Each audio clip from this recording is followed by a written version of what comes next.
Bolt-action rifle. The bolt-action rifle served as the standard infantry weapon for most nations entering World War II, requiring the soldier to manually cycle a bolt handle between each shot. It offered strong accuracy at long range and reliable performance in harsh conditions, which is why designs like the German Karabiner 98K and the British Lee-Enfield remained in frontline service throughout the war. Its main limitation was rate of fire, since every shot demanded a manual reload before the next round could be chambered. Submachine gun. The submachine gun fired pistol-caliber ammunition at a rapid rate, giving soldiers a compact weapon suited for close-quarters combat in cities, trenches, and tight interiors. Its lightweight and controllable recoil made it popular among assault troops who needed to clear buildings or move quickly through confined spaces.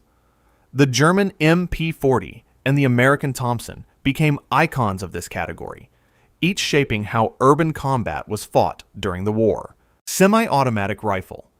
This rifle type fired one round per trigger pull, similar to a bolt action, but used gas or recoil energy to automatically load the next round without manual cycling.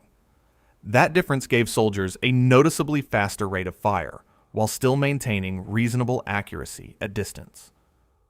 The American M1 Garand stood out as one of the most significant examples, giving U.S. infantry a firepower advantage over enemies still relying on older bolt-action designs. Light machine gun. Built to be carried and operated by a single soldier, the light machine gun gave infantry squads a portable source of sustained automatic fire. It typically fed from a box or drum magazine and could be repositioned quickly across the battlefield, unlike heavier crew-serve systems.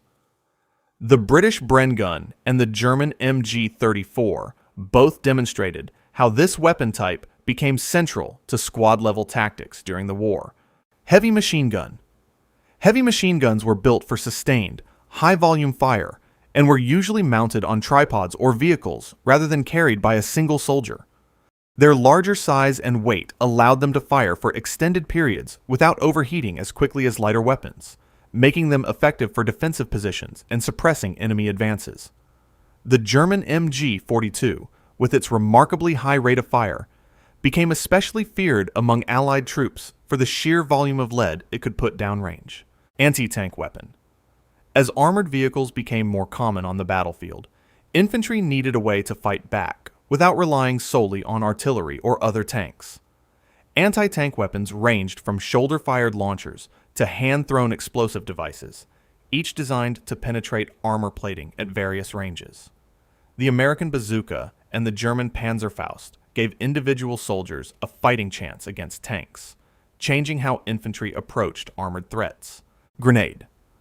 The hand grenade remained one of the simplest yet most effective weapons of the war, using a small explosive charge to clear entrenched positions or disable groups of enemy soldiers within a confined blast radius. Soldiers relied on it heavily during trench clearing and urban fighting, where visibility was limited and close-range engagements were common. Types like the American Mark II and the German Model 24, nicknamed the potato masher for its long wooden handle, became instantly recognizable symbols of infantry combat. Artillery. Artillery pieces delivered explosive firepower from a distance, capable of striking enemy positions, fortifications, or troop concentrations long before infantry ever made contact. These weapons ranged from smaller field guns, moved by truck or horse, to massive siege pieces capable of leveling entire structures. The German 88mm gun proved especially versatile, performing well against both aircraft and tanks, which made it one of the most respected artillery pieces of the entire war.